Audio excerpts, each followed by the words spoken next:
Hi, y'all.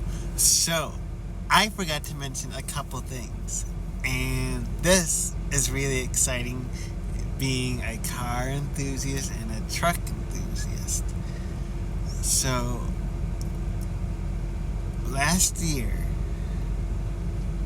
I was driving my 2012 Honda Fit Sport in Rochester, and I got to see a Mercedes Benz 18 wheeler. And now, I got to see, tonight, I was driving in Rochester, but I got to see on the thruway near the Leroy exit, I got to see a MAN truck. That's a European 18 wheeler. Very rare and so cool. I think it's like one of the longest running automobile